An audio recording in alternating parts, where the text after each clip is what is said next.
I can't do it. Well, it's So ridiculous because I was talking to someone and they a couple of days ago and they showed me their profit and loss break even spreadsheet, and it was like to even do free fringe, I think he was like seven in the hole yeah, straight away. And yeah, yeah, to me yeah. that seems ludicrous. And it seems like this day and age, being funny is only a percentage of comedy now. You need to have the social media following. It's almost like they expect you to bring the mandems with you. Yeah, no, they do 100%. I mean, it's the same way in music and publishing as well. You have to be marketable in order for anyone to take you seriously. And to be marketable, you have to have already sold yourself. And then at that point, why do you need a record label? Why do you need a publishing deal? It's like you already like you're basically just like you're making the money already. And then a corporation will be like, "Oh, okay, we'll take a cut of that you're already doing for yourself." Like, what is even the point? Dude, 100 agree with you. That's why this podcast has gone really well and it's turned profitable quite quickly because I'm doing it all myself. All the change goes to me. So there's no point. I mean, Yeah. it would be nice to be like, oh yeah, I'm represented by dot dot dot, but I think that's more of an ego flex.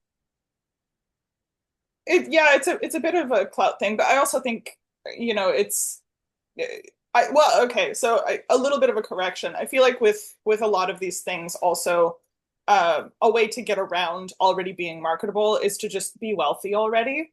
Mm. Like just be posh and you're good. You already have connections. You can get yourself an agent before you've even done fucking anything. And yeah. How would you define me then? Oh, I don't know you. No, stereotype me straight away.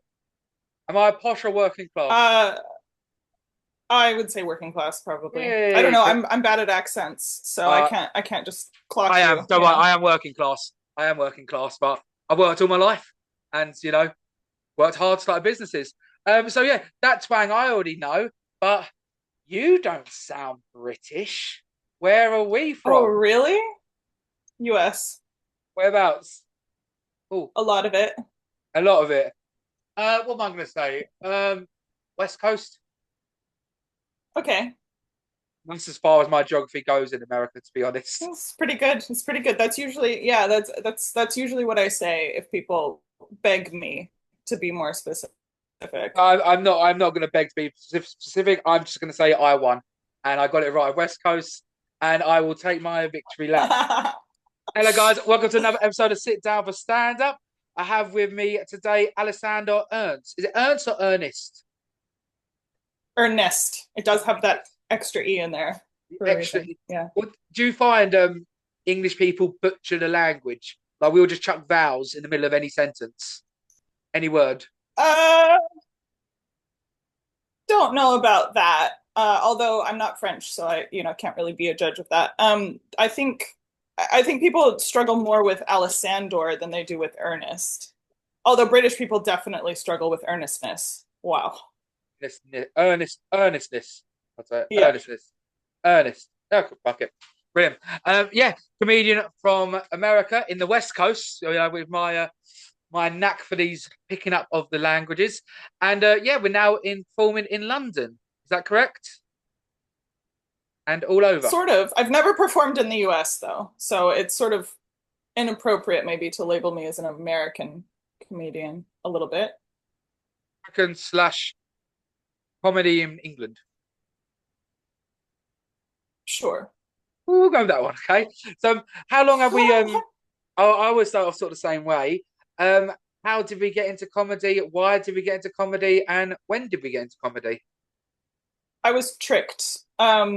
So I was living in New Zealand, and the one friend I made there was a British comedy producer. Okay. And I was living in New Zealand because I wanted to do a New Zealand fringe show. And my fringe show was going to be my friend was going to tattoo me live while a noise musician used the sound of the tattoo machine and samples from around the room to improvise a live concert. Awesome. Um, so that was going to be the show, but my friend my friend was too afraid to get on the plane, so yeah, we didn't do that. So I was I was talking to my friend, and she was like, "Oh, I've got all these shows. I'm so stressed out. I need acts for this. I need sound tech for that. All these things." And I was just like, "Well, how can I help? Like, I maybe I could be a mime for one of them. I don't know. I've never done mime before, but I could probably do a mime thing."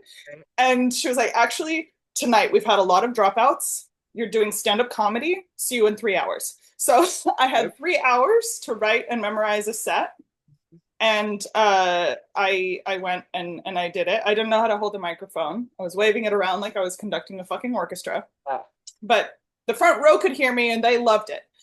So she was like, "Okay, you're in my Fringe show now." So she put me in the show called Filth Fest, and we had like sexy ASMR. There was like a granny burlesque. There was like all these different like sexy kind of things, and I was like, "Well, I'm not like sexy, but I'll be naked. Like I'll just do stand up about all my naked stories." And so, Well, you did it naked. yeah, well, I was wearing a ruff. Rough. Yeah, like a Shakespeare collar. Yeah, because that makes the whole difference, doesn't it? I was butt naked, but I had an earring on, so it was. Yeah. Well, and shoes, Yeah. But so it was a 3 night run. The first night smashed it. Mm. Second night was a weird thing. Like the day before was just fucking weird. My sister called me like, "I'm gonna kill myself," and I was like, "I have a show. I don't know." Like, and it was just like just weird vibes. Everybody else had kind of a rough day. The audience was really sparse and all sat way at the back except for this one guy who was like right in the front row, but all the way like on the edge, and he had his arms crossed over his chest, and he Mm. looked like he had never been impressed a day in his life. And I Yeah. was like, "That's a reviewer." Yeah. And I was just like, trying to do my set, and I had a panic attack on stage, and I couldn't talk. Like, worst nightmare, right? Like naked, okay, and I'm just like frozen on stage. I can't talk. They had to draw a curtain on me. Oh, It was so bad. And I went back the next night and I finished the run, and everybody was like, "We didn't think we'd see you again." Like, and it hadn't occurred to me that I could drop out, you or know? have So clothes, I figured, sorry? or have clothes. but yeah, I figured like I'm never gonna beat that, you Mm. know?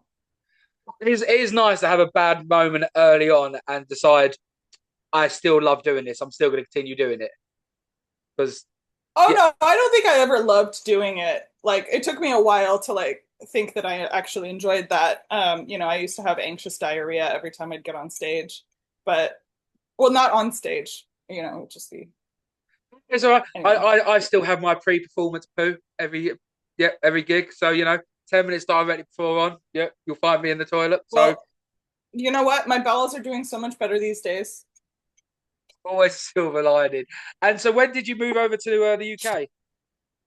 Uh, well, it's been 2 years now. Okay, is it sort of like the first thing you sort of wanted to do? Like, okay, we've done a fringe butt ass naked in New Zealand. Let's see how this works in London.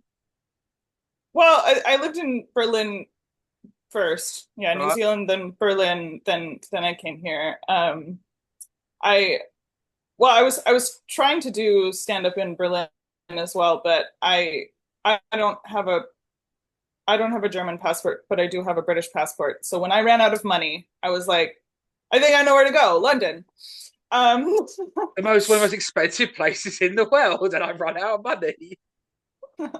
Brilliant. yeah, well, logic is something I've always prided myself on. Okay, and when it got to London, how did you sort of find the comedy scene? Well, mentally ill. I think it's the thing is, before I got here, I was able to book out the whole first month, every single night. My whole first month I was here, I was gigging, because I balanced the shit out of a bill. I have a vagina. I'm weird. Uh, The five. We've got two here. Let's get to five. Weird uh, vagina, not weird vagina. Foreign. Weird, I'm foreign. comma, vagina. Well, yeah, because I'm an alternative comedian, right? Yep. So, oh, that would be weird though, wouldn't it? Mm, I'll give you the benefit of the doubt. I guess neurodivergent could also be weird. I don't know. Um, I'm foreign. Yes. So we tick all the bills for a lovely mixed bill. So, yeah, so you found getting the work quite easy, but how did you find doing comedy in London? Uh, I'm not really sure how to like as compared to the other places Yes. or As in comparison. sure. Yeah, well, okay, so like okay, dark comedy I think is like the main big one, right? Because I don't think I got enough of a picture from doing New Zealand Fringe to really be able to talk about that. But in Berlin, dark comedy is big. Yeah. Um, in London, dark comedy is primarily like edgelords who like to make rape jokes. And in Berlin, it's like, dude, genocide is so funny there. I don't know. It's the darkness is on a whole other level of like shocking. It's wow. You laugh at what Whereas you're here good I'm at, like, don't you? okay, that woo. But yeah, exactly. It's like here I'm just like, oh, that guy's probably raped someone, and then in Brilliant. Berlin, it's Oh, he yeah. has. Okay, so what sort of a comedian are you? You said all, Uh, but let's dig yeah. deeper. Well, that's it's hard to really pigeonhole what I do. Like, well, so my first 300 gigs, I just improvised and tried not to repeat myself It's ever. odd. For some people. To me, But ridiculous. Well, I could never do that. I basically, yeah. I've well, I got think I think different people have different approaches to writing, right? Like some people will actually literally sit there and write jokes. Other people write on stage. They're testing material out with an audience, and I always have something interesting to talk about. I don't know. There's just crazy stuff happens all the time. So oh, so you not borderline winging it, but you rely on your in the moment creativity. sure, yeah, and I'm awesome at like talking to people, I suppose. Okay. But and how does that do? Have you tried to like write it in like the like not the normal way, Yeah, yeah. the conventional way, and it just didn't work for you? No, I mean I've written in a bunch of different ways. Like actually this year I've written a bunch of hours. I started Sorry. Well, that yeah, well I was hours, yeah, well so what as in happened 60 was I was minutes. going 60 minutes, yeah, yeah. yeah, yeah. Okay, Yes. dude, go. Okay, so I was going through something this winter and I was like I need a project to want to live still, right? So I was like, okay, I'm gonna write a new hour every 28 days. And so I've done That is five fucking so far. ridiculous. That is ridiculous. That is I was gonna say mental, but that's the disabled tick. That is how. How can you do an hour every 20? That okay, I'm gonna shut up. I'm shutting up. Go. That is so fucking commendable. I love it. Shut up. Go. Uh, is it commendable? I don't know. I didn't say they were good hours. It's just, I make people, I lock the doors, I make the people sit there and then I talk for 60 minutes and it isn't good. It's just, it's just time, it's not, I wouldn't say that it's commendable at all. I would not aspire to do this if you were, in any way logical or trying to take care of yourself. It was just I don't know. I think I got fed up with doing gigs where I was only on for 5 minutes. Travel an hour and a half, gig for 5 minutes, and then like by the time I'm done like telling the audience hello, I'm getting flashed off. Like I don't think I'm a 5 minute comedian. I think you kind of need more time with me to make it make sense if that makes sense. And 5 minutes just wasn't feeling like enough. It felt like I was just going to these gigs where they're bringer gigs, right? So it's just comedians who have brought other comedians so that they can have someone to bring to like it's this whole system of like very insular like guides just doing the same 5 minutes I saw 2 years ago. Like not they haven't changed a word. No And growth. we're all just it's a circle jerk, just like we're not even laughing because comedians don't laugh at each other's jokes, which is not true for me though. I'm such an easy laugh. Like But laugh out louder in the clubs. I got an applause break at James Acaster's show for being such an enthusiastic audience member. That's cool. That's James cool. Acaster's show. Yeah. Yeah. Familiar with James? So Yeah. Okay, I'm going to go on to bringers in a moment because you'll get me on a rant speaking about them, and we can have a fiery conversation on that. Fair. I want to know about these hour specials. Right, So right, right. Yes. how do they change up each time? Like, do you have any sort of format? And how are they progressing? How do you evaluate them? Sure. Yeah. So I used to be a book editor. So for me, I have a different understanding of long form versus short form, if that makes sense. Like because I have edited short stories as well as novels. And so for me, I think that the format of a show that is an hour is fundamentally going to be different from a 5 minute spot where you're just trying like joke, joke, joke, joke, joke. That's usually like people who do one-liners, fine for 5 minutes. Oh my God, you cannot pay me to go to an hour of one-liners. Like you have to have that narrative arc. And for me, that's interesting because I'm more of a storytelling comedian. And Yep. so I was like, I don't want to be doing these 5 minute spots. I think hours are what I want to be doing because I have things that I want to say. And so it's not just like me being like, here's me joking for 60 minutes. It's like each show has a purpose and a theme. And like they're basically sort of like Edinburgh shows. It's like they have the sad part at the 45-minute mark. Like, yeah. So I I I edited this short story collection by a woman who was she was still writing the stories as I was editing. And so she was like, I'm really struggling to write, first of all, but also like, how do I make these stories funny? And so what we would do is she would send me a batch of two or three of these, like they were sort of micro stories. And I would give her feedback on like three or four of them at a time. And then she would go back and edit those ones and also use that feedback to write the next ones. And so that's kind of the concept with this was like I did the first show and I was like, okay, this is all the things I learned from that. Now let me apply that to the next show Oh and yeah. like still go back and edit the first one, while I'm working on the second one and then learn things from that, apply it to the previous two, and then, as I keep going. So it's this really like cool thing where I can learn new things from each fundamentally different show. Like the first show was a clowning show. The second show was the second show I'm actually redoing on September 6th. But that's So more of like how many hour deeps are we? how many deep am I? Yeah. So I've done five so far. Okay, cool. So first one was haha. Second one was Sort boo of hoo. more well, it's sort of more dark and political, if that makes sense. And it's straight stand up. Like the first one was an hour about birthday.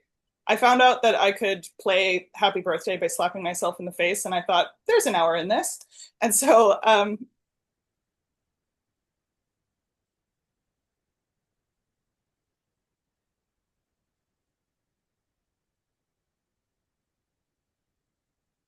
mean, lovely. Your second hand completely let the team down there. Like that was all for no, show, to it's be honest. Having that's not I equal did pay that for partnership.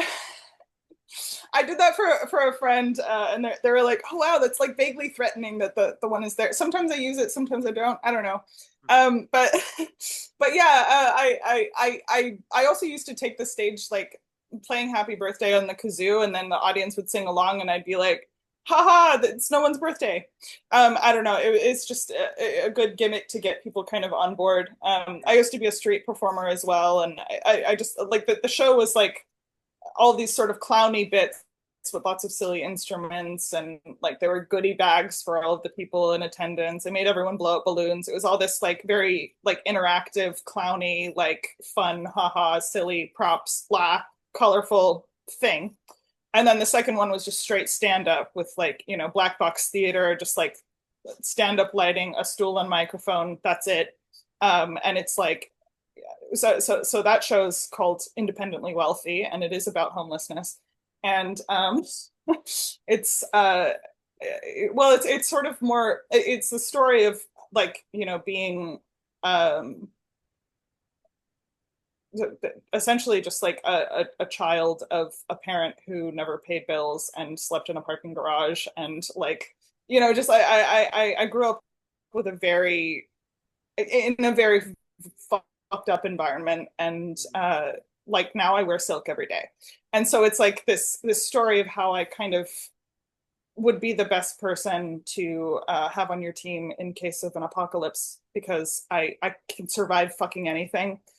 I'm virtually unkillable at this point. I know I've tried. So like it's it's like this thing, and then there's a bit at the end about like um not wanting to be like an inspiration, because Be a people, poster I think, child for something. well, I feel like people use stories like mine to point at it and say, oh, if you work harder, if you're smarter, if you're more like whatever, you can make it in a capitalistic society. And it's like, no, capitalism needs homeless people so that we have someone to point to say, well, at least you're not that.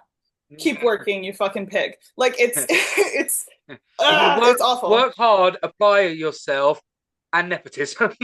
You need them three things, but fuck the first two.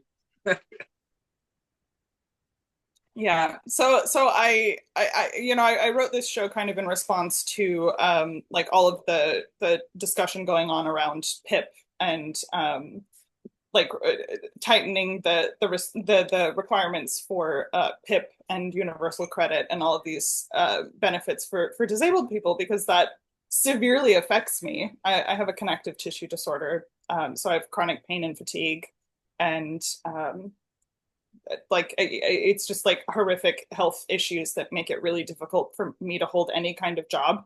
Like Yeah. even the editing, which was freelance, was very difficult for me to maintain.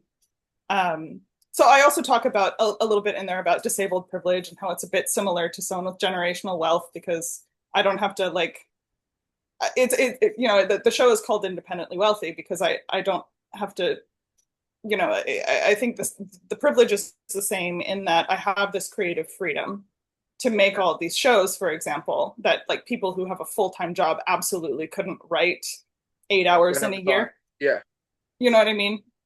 Okay. But I can because like because I don't have a job, I am able to focus on these things on days when I can sit up.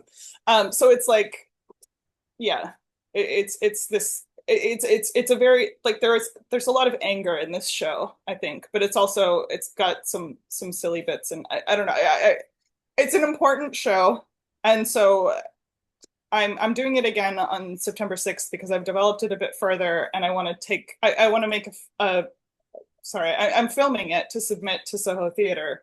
Yeah, So hopefully, I see it. And like, would you say you use comedy as a form of therapy? hell no, I have two therapists, they do their Okay, job. okay, fair. No, no. So I use comedy as therapy. There's something I want to get off my chest. I'll go say it to about 100 people Mm. instead. It doesn't cost me a penny, Well, and I have an I actually get paid to interesting do it. I have an interesting relationship with the audience where I don't really see them as people. Which isn't it's okay, that sounds like antagonistic and like I'm dehumanizing or mean or something, but it's not really that. It's I think I prefer when an audience is people whose names I don't know, who I don't want to go out to dinner with, who I don't want to like hang out with after. They're not people I have an actual relationship with, like NPCs. our relationship is very what is the word for that? Like it's a parasocial relationship, Okay. like we're not going to be in each other's lives.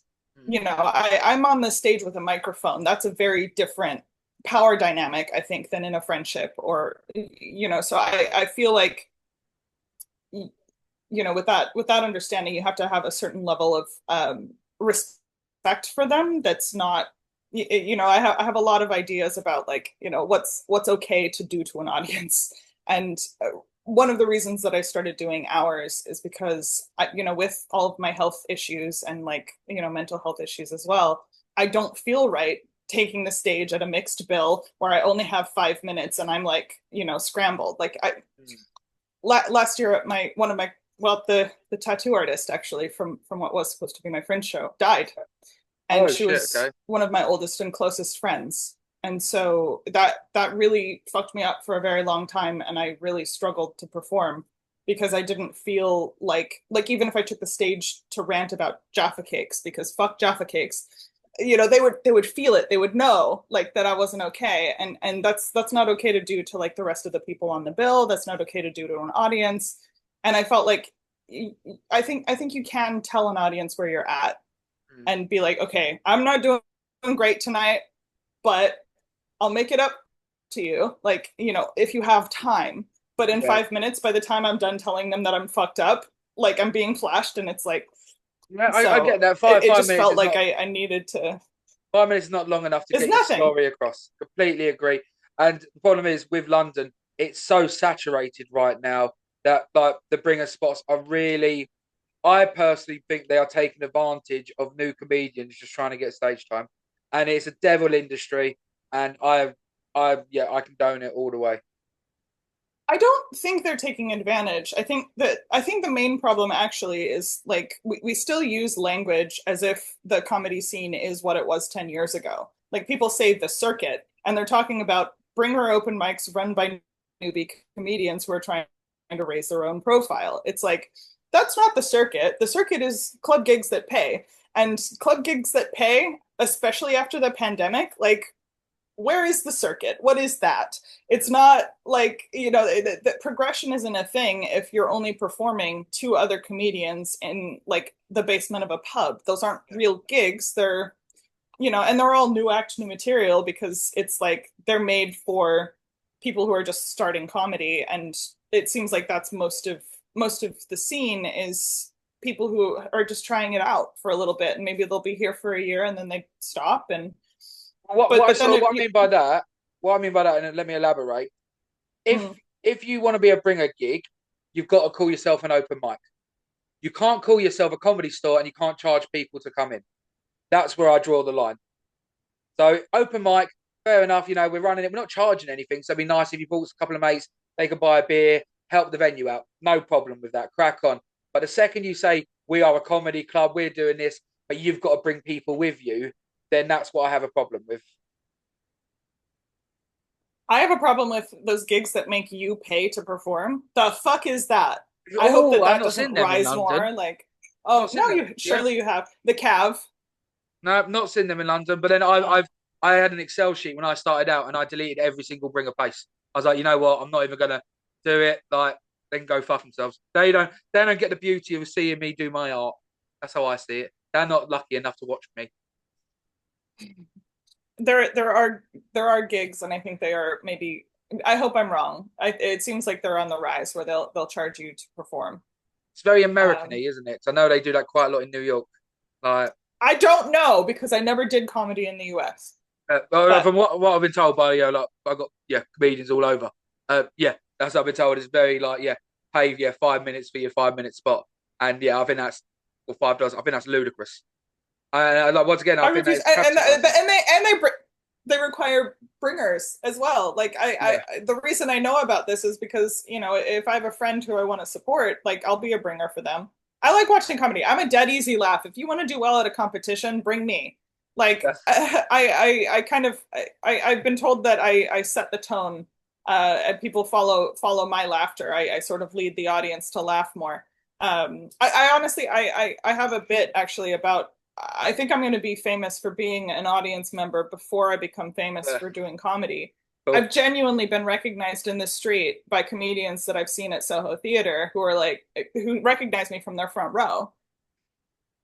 It's cool. That's Daniel funny. Kitson, Daniel Kitson, I went to see him 3 times. The third time I went, he was like, "All right, at the top, we're going to address this. Don't get annoyed by this one. She's got a really annoying laugh. Hmm. She's come before." And then he kicked me. Um, but yeah, I don't know. I just really genuinely love comedy. It's fun, and I don't understand these comedians who can go to a gig and not laugh. It's crazy. What are you I doing? don't understand I that, guess it's a and bit like I I guess it's a completely don't bit understand that. sorry. Ones who can go Yeah. there, not laugh, they'll just look at their phone the whole time. But then also that could be the level they're at, where they are still nervous. Where when you're more on like a fixed bill, paid bill, it is sort of more just like you're kicking back and chilling until you're on. Or ones who go sit in the green room. Sure. I can't stand that. I don't understand that. People who sit in the green room until they're on. I like being amongst the people. I'm thinking of like when I go to see like professional shows with comedian friends, they don't laugh as much at those even. It's sort of like, what are you doing? What are you doing, man? I don't know. Yeah, I completely understand it, but then I don't know. Like, I'm quite hard to get a chuckle out of. But if I find something funny, I will. Do you know what I mean? You'll have me laughing. So there's a okay. So with your set, would you play every room that was offered to you, or would you sort of tailor the rooms to your niche comedy? Um, well, when I was first starting out, I was a bit of a slut for it, and Uh, I was just gigging every single yeah. night, all the time. But yeah, I don't know. I think you quickly kind of see what nights you don't want to ever do again, TNT, Yeah. and you kind of don't. I don't know that. Like for example, there's an app that people do booking through that doesn't work very well. What But was it? all of What was that for? What was it for? I don't Gig want to something? name names. I don't No, want to no, the name app. names. The app. Go Yeah, on. but I know the person who made it. No, fair enough. But it's For my own well-being. every single gig that books through that app.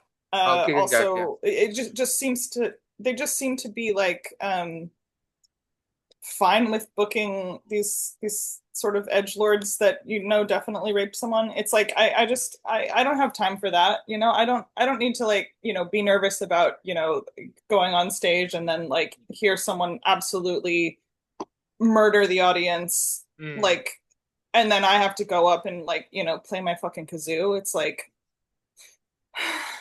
I got told that my audience just left because that guy was an edge lord, and now I'm stuck with these people who are like, well, where did the rape jokes go? What are you doing in a bird mask? It's like, I got told this a couple of months back, and it really hit me, and it stuck with me ever since. And I'll give the shout out to Alice Frick, who runs Laughing Labia.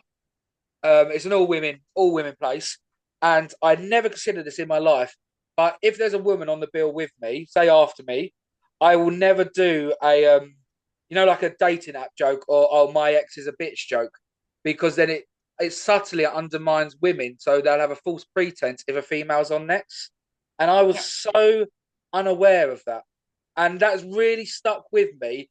So I always now moving forward, I always take consideration who's on the bill with me. It's exactly the same. Like, look, I don't do any hateful jokes, but I do misdirection jokes. sure. So it looks like I'm going to hate, but I don't. I'll give you a prime example. It's one of my favourite jokes at the moment. Um, I'm against gay marriage. You hate me instantly, and that's what I want. I want you to hate me, and I'll tell you for why. When a man and a woman get married, a woman's workload increases 6 hours a week. A man's workload decreases an hour a week. That's why gay guys always look fantastic. They got more time in the day. They got time to go gym, do their hair. That's why they always look brilliant. Do you know what? If I sucked enough dick, I might be able to get myself a girlfriend. So it's the Yeah, that's instant good. That's good. thank you. It's the instant misdirection. I think they're gonna hate me, but that's as like I look like someone who's gonna do edge lord stuff, but I don't. But I like people to have that persona of me. But for example, if a gay guy was on the bill after me, I would never do that joke because Well, instantly I've set up the narrative for the next person. I think what you said was really interesting. You said something that kind of like snagged me. I can't remember quite what it was. Like that it had never occurred to you. I think that's the definition of privilege, right? It's like the reason that, for example,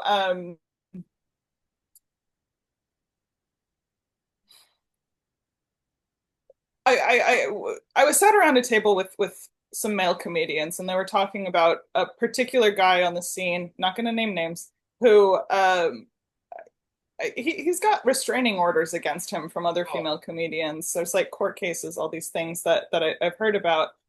And these men were talking about how this guy's just not funny. And they're yeah. like, I don't understand how he keeps getting booked. He's not very funny. Like he should probably quit comedy. And I was like, well, him not being funny isn't really the whole point. Like he's assaulted people. Like, and they were like, oh, well, we didn't know that. And I was like, yeah, because like you're not being talked to about it and it doesn't affect you. That's privilege. You just see the problem as him being a bit unfunny, but the problem really is that he's Cool. a predator. I will you know. challenge the privilege on both perspectives. One, that point, I 100% agree. Two, when people don't, if they're doing it from a point of privilege, as long as they're learning and they adapt from it and then move on forward, being a better person, I think that's fine. Like if I was aware that I could undermine the next comedian by saying stuff and I didn't give a shit, then that's a problem. But if you become realization Right. No, to it no, and then that's you I adapt it moving forward, right. No, I wasn't saying that you were but privileged, but I think that is an issue in the scene. It's like, because I was saying like, oh, well, I won't gig on a bill that this person is on. If I see that they're booked, I'm out. And they were like, well, I don't understand. Like, I would still gig. It's just he's not very funny. And I was like, well, no, like you sort of like not doing anything about this sort of supports it. It's like I don't know. I saw an example. Someone was talking about like all right, if you've got a cup moving toward the edge of a table, you can push it so it goes faster, or you can stop it. But if you do nothing, yeah. it's still going. The doing nothing lets the problem continue.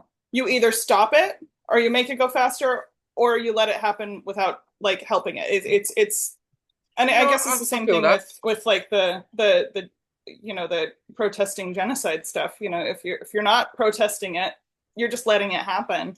Oh, there was that poem, wasn't there? It was like, oh, they came for the Jews. I did not speak up because I was not Jewish. Then they came for the artists. I did not speak up.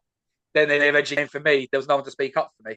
Yeah, yeah. Yeah, And and that's the problem with privilege, I think. If it doesn't affect you and you're not doing anything about it, then hmm, you're okay. helping. So okay, Anyway, Eliza. So what's some of like the worst stuff you've seen out there in the circuit? some of the worst stuff. Hmm, I don't really know. I don't know. Just yeah, I think my main issue is when people sort of I feel it like it goes back to what I was saying earlier about like you have a responsibility as the person with the microphone. It's a parasocial relationship. They're not your friends. They don't have context for you. You have a lot of power if you're the person whose voice is amplified and everybody's sitting below you. So you have to I think you have to really consider what you're doing and how how that might affect these strangers in this room. I think you really have a huge responsibility to your audience to like not fuck up the world worse than it is. Like because I know that sounds like really severe. That sounds crazy, but it's like genuinely what you're doing is standing over people with it. Like you have an effect on people. You are culture at that point. And if you're Wouldn't you say the giving main thing is permission to to make? like Wouldn't you say the main thing is to make someone laugh though, or would you say there's certain areas you well, can't joke that's about? just what a comedian is. That's just what a comedian is. I think anyone with a fucking microphone needs to pay attention to what they're saying into the microphone. Hmm, I think the definition of a comedian is someone who makes people laugh, sure. hmm. But that's not your responsibility. Your responsibility lies with the microphone. Okay, that's what I'm saying. If your voice is being amplified, you need to pay attention. If you're making people laugh, you're a comedian. That's a different thing. Fair enough. I'm always under the opinion that no topic is off target range as long as it's done from a as long as it's funny and it's done from credible and it's done from a bit of laughter, not from a point of hate. The second you start preaching hate, then it becomes disgusting. But Sure. we're all there to make people laugh and there to spread some laughter around. Sure, but think of gallows humor, for example, right? Yep, It's people who are about to be killed and yep. they're joking about it because they have to cope with it. Hmm. It's the people who are being affected by this thing, just being like, "All right, hey, buddy, we're about to die. Let's joke about it." Yep. It's the people who are on the inside who are having that problem. So if it's like someone who's sort of like, just like a guy making a joke about like raping a girl, how is that funny? Hmm. And I just yeah, I just don't really think that just because some people will laugh at that doesn't mean that it's okay and doesn't mean that it's yeah, I just don't really like It's your cup of tea. agree that that's Hmm. sure, yeah, that's a mild way of putting it. Well, I think comedy is very subjective, and people will laugh at different things. I say like if someone did a fat joke, yeah, I'm not. I would never take it personally. But if they were like, oh, you in the front audience, you're fat. This joke is for you. Then I'd be like, dude, what the fuck? That's the challenge. So going back to you, so you've been doing it for 2 odd years. What's one joke you've done, and you look back now, you thought it was funny at the time, and you think now, oh, why did I think that was funny? Oh,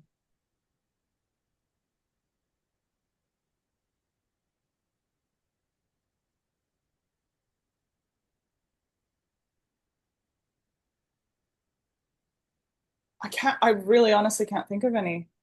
Okay. I'm just hilarious all the time. In the in the moment, yeah, creative there and then. Well, I think part of the problem with evaluating that is like, having done so many jokes, I just don't know. Okay, fair enough. Okay, I'll go on this one then. What was in comedy over the 2 years? What's been your favourite moment on stage, and what time did you bomb the hardest?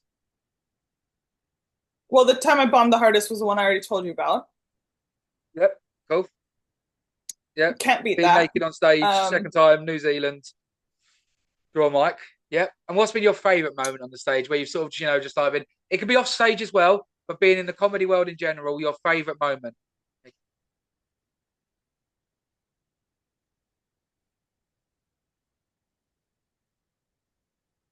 I don't know. Gosh, there's so many good times. I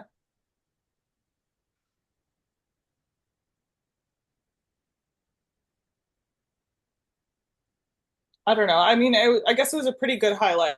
I hadn't even lived in London a whole year yet, and I Okay, performed on stage at Soho Theatre. that's cool. So that was pretty fucking cool. Pretty good brag. Yeah, I like that.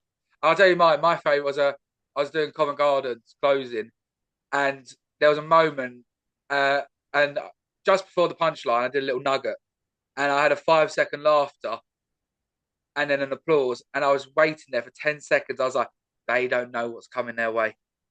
And also, I think you've got to love the whole journey. Like, you can't just love the on stage. You've got to love the people you meet, the friends you make, the networking, even traveling to the gigs. Like, it's just the whole package. Just, it's so lovely to like make a career out of your passion. Mm. You know what I mean? And I think it's wonderful. And it's good that you're a storyteller. In my personal opinion, I think storytelling is the ultimate form of comedy. Oh, well, I don't hear that a lot, so I really appreciate Yeah, that. completely. It's a bastard for social media to try and bang out some highlight reels. It's Oh awful my doing that. God. Struggle on that, but yeah, to keep audience engaged and captivated for a story that could be from a minute up to a 10-minute story, and to be holding court for that long, Well, or an hour. or an hour, yeah, an hour long story. So we'll go to the your one on the 6th of September is 6th of September, yeah, the 6th of September, like power free. Um, what is what's this one going to be about? Well, that's the one I kind of talked extensively about because I got derailed. I was telling you what all of the shows so far Yes. had been about, and then I went into deep detail about the second show because I'm doing it again on the 6th, and that's the one, the independently wealthy Okay, what are one we gonna about what are we gonna be being doing the different this most. time? What am I doing differently this time? Yes, like same show, but like what have we learned and adapted from? Well, I wrote more jokes. Okay, You always know, helps. it's so well, so that was the second one that I had done. Like I guess really quickly that the first one again, clowning. Second one was this one with the Yep. sort of political bent, dark humor. The third one was a completely improvised show, where the audience got to choose my set list and then live direct me. It was awful. I will never do it again. Um, the the fourth one was fuck was what was the fourth one? Joking. Oh, the fourth one was about like anxiety and my relationship with my therapist, which is anything but normal.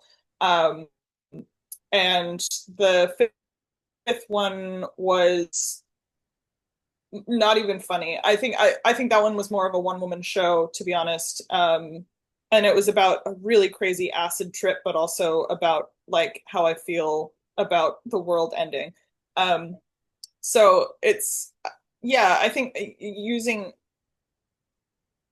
when you're performing in front of an audience, you kind of you get that immediate feedback, right? So I I can sit here for a month and write a show and be like, oh, these are great jokes, these are so funny. But then when I perform them, it's different, so you kind of learn like, oh, maybe like the wording here is a little convoluted for speaking out loud, like I've written myself a tongue twister, or if I've written something that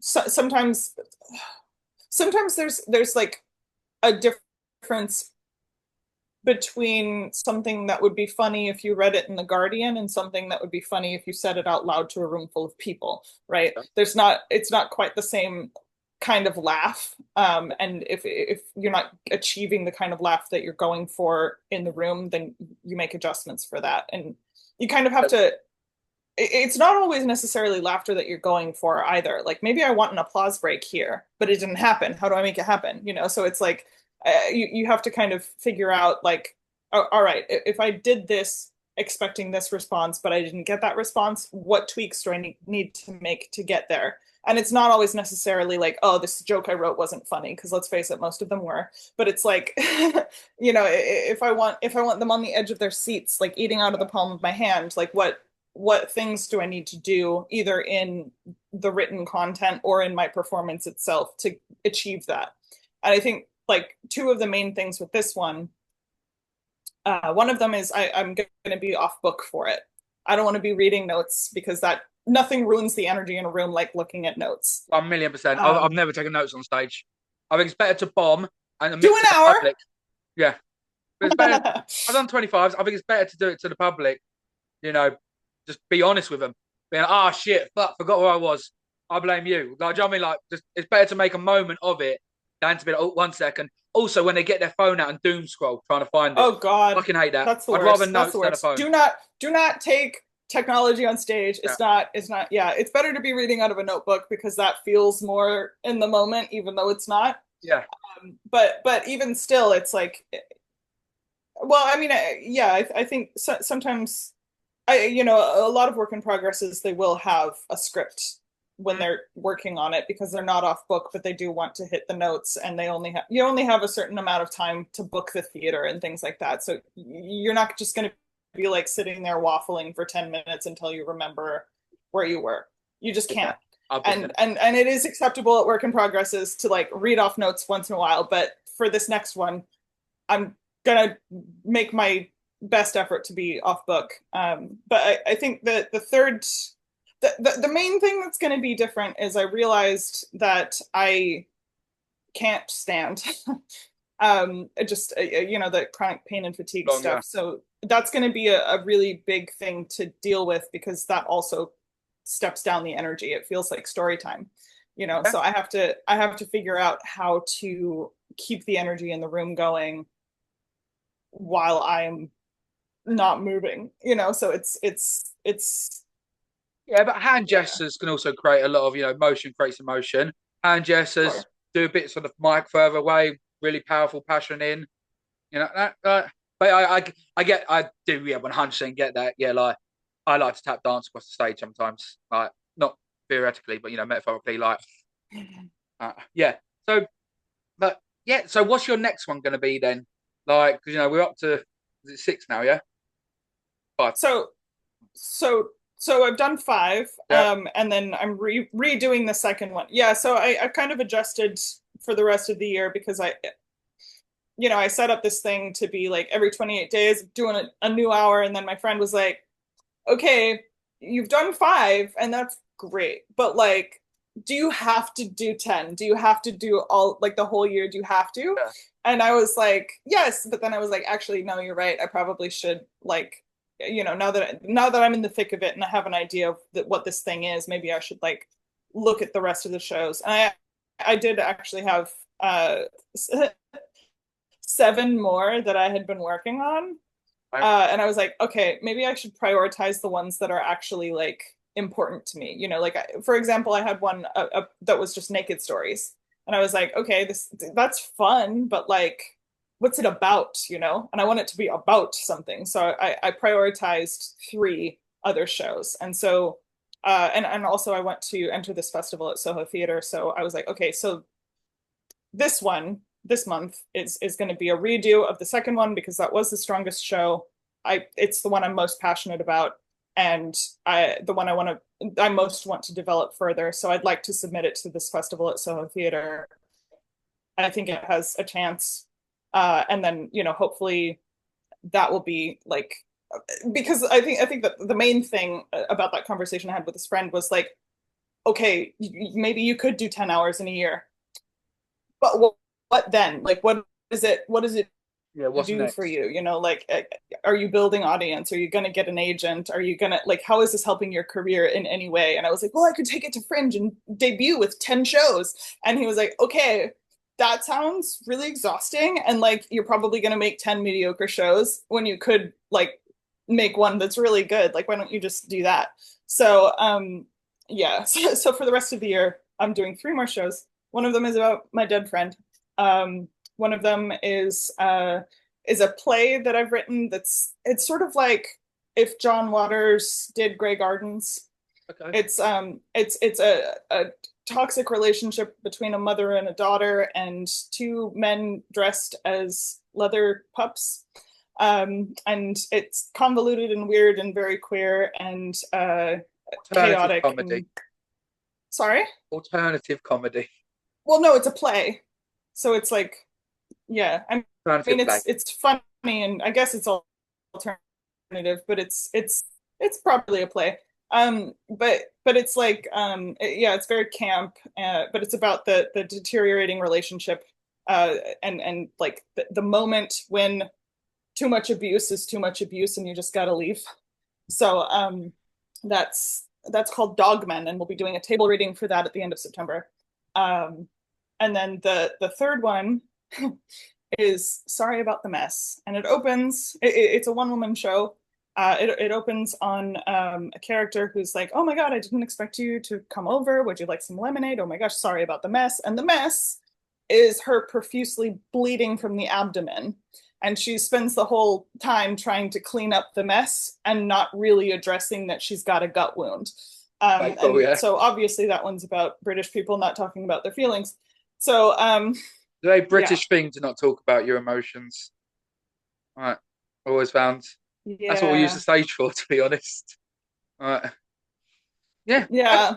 So basically this show it's all subtext. It's everything that she's talking about on the surface seems very like conversation over tea, but like underneath it you're like, "Oh, you're grieving." Yeah, not addressing the Yeah. situation. And then Okay. and then yeah, and then toward the end the bleeding will sort of like stop, and it'll seem like she's got it under control, and then there's a Yeah. trigger and then spontaneous head wound. So Okay.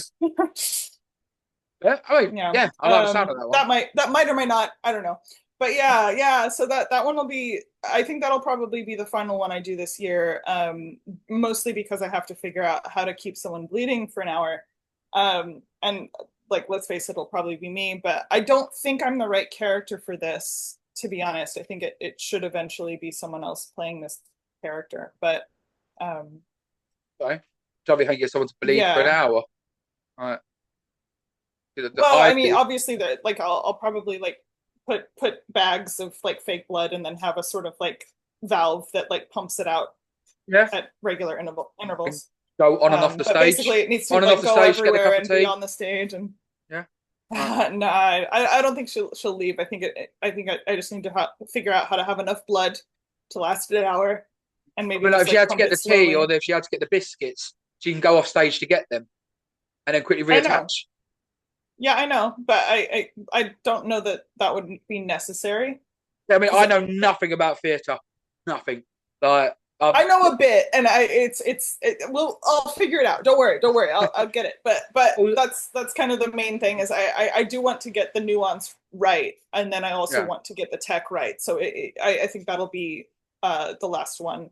Okay. But Cool. in the meantime, I already have Dogmen pretty much written, and the the stories about my friend are well, they've been in progress since she died, haven't they? So it's that one's yeah been in the works. But for now, yeah, I'm working on reworking Independently Wealthy and making it work in a seated position. And I'm really excited. Like, yeah, so September 6th at Theater Deli, 7-ish p.m. I should make an Eventbrite and I will send you the link and then you can I post that when you post this. I will put it on every. Yeah, well, I'll talk to you about that after, but you get tagged and credited and everything. So they all know that. I will do it on the final note then.